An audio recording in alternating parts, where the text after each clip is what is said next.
Hi, I'm Lou with another episode of My Car Story, and today I'm with John. John, please share your last name. Last name is Bergquist. Bergquist, and John has an interesting vehicle that when I heard about it and then started to do a little interesting information about. John, what year, make, and model do you have? This is a 1969 Toyota FJ40. The Land Cruiser. It's a Land Cruiser, one of the first of the Land Cruisers. So I want to show you what it originally looked like. It looked like that. And now, well, it looks like this. Oh, come right alongside me there, John. So clearly, the first thing I think about when I see this kind of a transformation is the movie Transformers. Very similar. How far and how long did it take to transform that car that we saw in the picture to what we're seeing in front of us? This was a 5-year build that was started in 2013. It was finished in 2018. Wow. So let me just walk around it. I'm going to get closer to it. Really kind of one of the first, kind of falls more into the Jeep category. And actually the FJ, the J stands for Jeep. Yeah, that's the thing about the channel, learning all the time. And what's the F stand for? It's an engine classification that they had for it. And the 40 stands for 40 inches tall, or no, it's way higher than that? No. It's 40 inches tall just from the bottom to the top, or the bottom to the door sill here. And interestingly enough, these tops came off. This is all you can disassemble it. I wouldn't want to do it. It would take you a full day probably. But they came in various versions. They came in a soft top version with had a canvas top in the back. They came in a truck version with a little different model. So they made a lot of different versions of it over the years. Well, this one's obviously modified, but yet clearly, I mean, you could see the disc brakes behind it. I'm sure it probably had drums at the time. It had, actually, the later ones had discs on the front. But Did they? Otherwise, they had drum brakes originally. It's got 4-wheel disc brakes on it now. And I'll show you the front of this. So we've got the worn winch on the front of it. That's an interesting story in itself. This is the original 1969 Warren winch. Took the guy 3 years to find this, and when he found it, it was in bad shape. So he had it totally rebuilt. Let me just show that from the side. So it goes back to the point of keeping it all looking like it's in the stock shape. So this is a pull start? No, that's just that's for locking it in. Locking it in, got it. Okay. So how does it operate? It operates off a remote that is kept, actually is a dash mounted switch. Okay. Turn it on, and there's a remote that you can control it with by standing someplace. If you were going to get wrapped around a tree and you want to pull yourself out, you could do that This very is how easily you could do remotely. it. Got it. Hooks every place. Yeah, this is serious. This is really, really cool. Well, without further ado, only because we're right in the front, we've got the beautiful Toyota there right in the center. Let's take a look under the hood, shall we? Okay. We've got the Takes me a second just to open it up.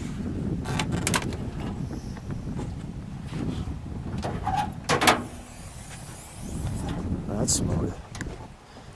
So how long have you had this one? I bought it a year ago from the gentleman that had built it. And he was done, and he wanted to start another project, and we went back and forth for a bit, and I was able to purchase it from him. The only thing I haven't really finished on it is he had left all the wiring exposed until all the bugs had been worked out of the vehicle, so I'm going to have to wrap that this year. Got it. Okay. And I'm just noticing we have the correct tag right there. Let me see if I can get a little better angle on that. There we go. That's cool. And then we have the Optima battery, which in Arizona is helpful. Yeah. And so, do we have a Chevy 350, or is this a 305? No, it's a 350. It's out of a 1987 Blazer, to my understanding. Was modified slightly with roller cam. And you can step let me back get just out a of minute. there so you can see. There you go. And it's got an Edelbrock manifold on it and throttle body injections. So clearly the best of Headers. both. Clearly the best of both worlds. We have headers. Very reliable. Yeah, very reliable. Chevy 350. New cooling system. You know, it's not going to overheat. And obviously the big braking system. So everything under here has been modified, but everything else really looks really stock. I mean, your vents, your door, your venting system, your mirror. Yeah, that's one of the original round mirrors. You don't see those very often. They're usually rectangular. Let's come on to the back. Now you have a really cool hitch on the back with the time period correct 66 Coca-Cola drink and the nice 69 FJ40 plates. Let me take an overall shot of the back of that. Oh, that's good. Let's show them how this all works. Let's start in the back and we're working our way around. Okay. There's a trouble light up here, an LED trouble light that's on a telescope that you can raise up and down and that's brilliant, adjust. Right? I have to, there's the nice stock. Yeah, the hitch was, cap. This whole back area was all specifically designed for the vehicle. Let's just show that before you even open that. That's really well done, and you could see the thickness on this metal. I mean, this is not going to be a flimsy flopping around. You could stand on that after you've been here. Oh yeah. So let's just go. We've got the well, we'll show how this opens. Go ahead. Yeah, this has got the clamshell system. A lot of them had what were called ambulance doors that opened up this way, but not the 69. And then there's also a storage area back in here that was put in, and that's where you maintain the winch remote, and then also for the air compressor under the hood, which controls not only the air locker differential, but also you can use it for deflating and inflating your tires if you're out on a trail someplace. Okay, and let me show the. Go ahead. We'll close that, but no, go ahead. You can close that. I want to show the back seats. Okay, back seats fold into the sides. Now, have you ever had anybody sit back here? Yes, I have. Okay. And it's actually pretty comfortable if you can get in. All right. Because it would have to be like a 30s car. You'd stand on this first. Yep. Make sure you don't bang your head on the way in. This is actually strong enough to Is sit that right? on. Oh, okay, yeah. so you could grab it that way and sit in here. So here's your back. Clearly here's your roll cage. And I really like the stance. And that badge right there is classic. So, and you shared with me originally too, John, that they weren't all four-wheel drive at first. No, they weren't. In the 1950s, in fact, really into the mid-50s, in Japan, they were just a two-wheel drive, no four-wheel drive system, no high-low system on them. And interestingly enough, at that time, one of the powers that be, Toyota, wanted to prove to the locals and also to the military that this vehicle could do just fine without that. And he took it up to the 6th station of Mount Fuji. Now, I've climbed Mount Fuji, so I know what that involves. And the military was so impressed when he got to the bottom of the hill, they ordered 287 of them. That's impressive. And that's really started the production. That was back in 1950. Let's open the door, shall we? Let's show them the interior. First of all, the door latch right there. I'll show you that. And talk about can you hold that for just a second?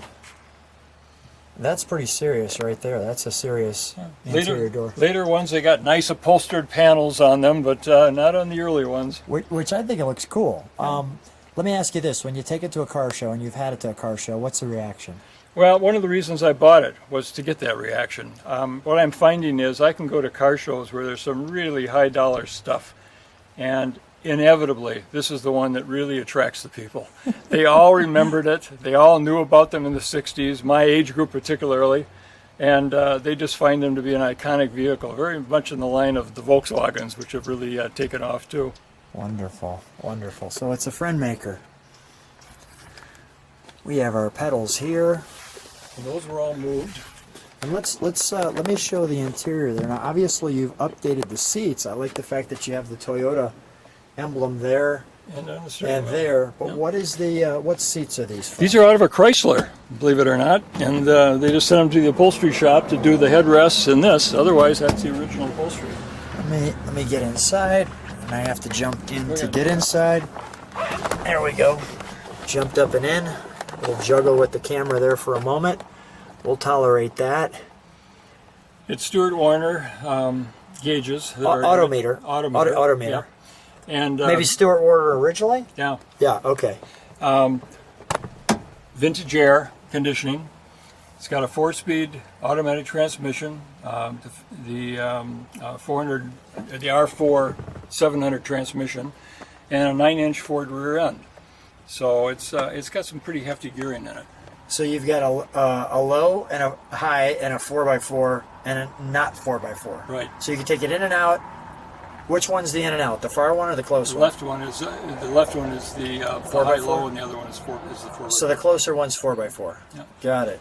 And then there's this tough box that you have here. Yeah, that's pretty impressive. Oh, with the radio. Didn't see that coming. Very nice. Okay. It'll come on, and you got Beach Boys. Yeah, we don't want that though because it'll say YouTube will say I don't have the rights to that song. Okay, we're done with that. Yeah, but that's okay. I will trust you that this will definitely be fun to cruise in. So let me just show something that I thought was interesting as I get close. They call that the pocket, the glove box. That was interesting, and you could see that open vent there that we opened on the way out. Yeah. This is also a storage area up in here. Oh, that's cool. Yeah, that's good. All right, I'm going to jump out. You can jump in. I see here's our windshield that can come down if we had the top off, Yeah, which we don't have. it probably could not unless I took the antenna off the car, unfortunately. Got it. And there's our windshield wiper mechanical system. Let's start it up in the driveway here.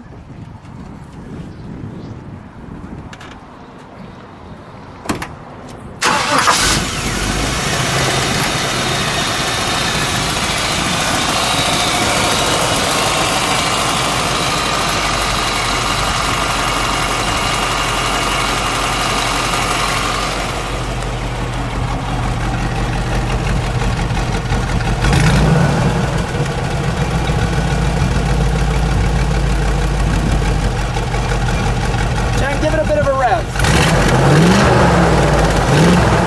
It's a Chevy 350. That's definitely a Chevy 350.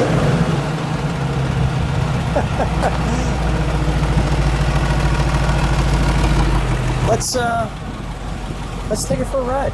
Okay. So John, you and I are here in the Toyota Land Cruiser, and I just want to show people the view that we have here that we're seeing.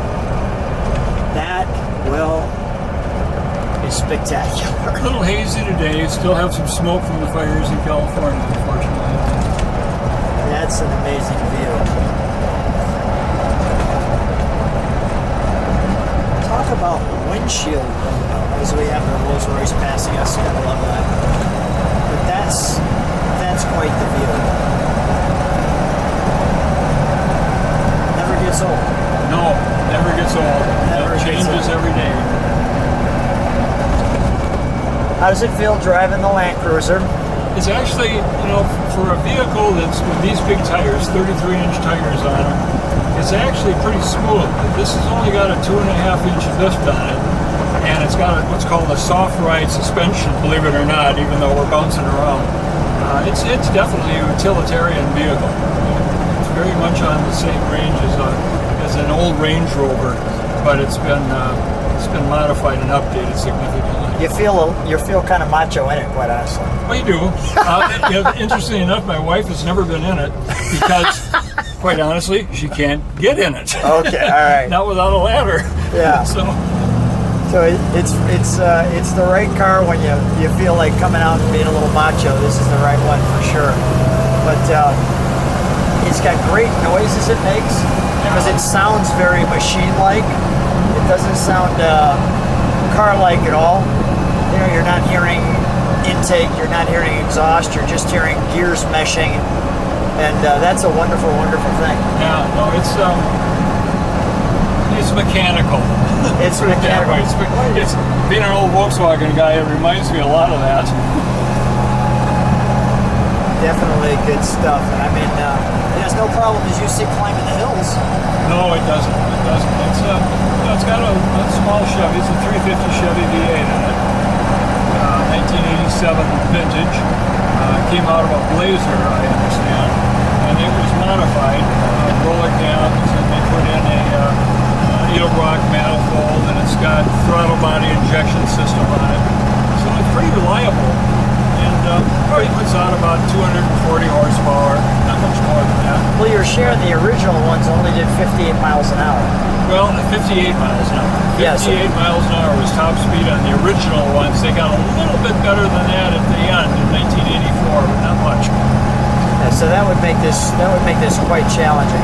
But yeah, we're climbing the hill the whole time. I mean, obviously we're not full wheeling the hill. We're driving the hill, and you can hear it's feeling comfortable doing its climb. It feels like this is what it's built for. Well, it's a pretty comfortable car. I mean, I could drive this quite a ways and be comfortable with it. The seats are good in it. Not too shabby. Not too shabby.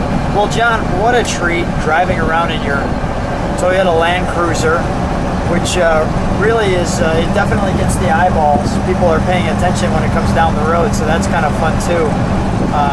Do you find it as an instant friend maker? Oh, it's absolutely an instant smile maker in the sense that people remember the car. And it was a car that they all looked at back in the 60s and the early 70s. And now they've become just really kind of iconic almost. People are clamoring after them with ridiculous prices on some of the original ones that have been restored to original, not to mention the modified ones. Which is great. Well, John, what a treat. Thanks so much for driving me around the hills of Fountain Hills. And what a wonderful time. Thanks for being on the channel. You're welcome.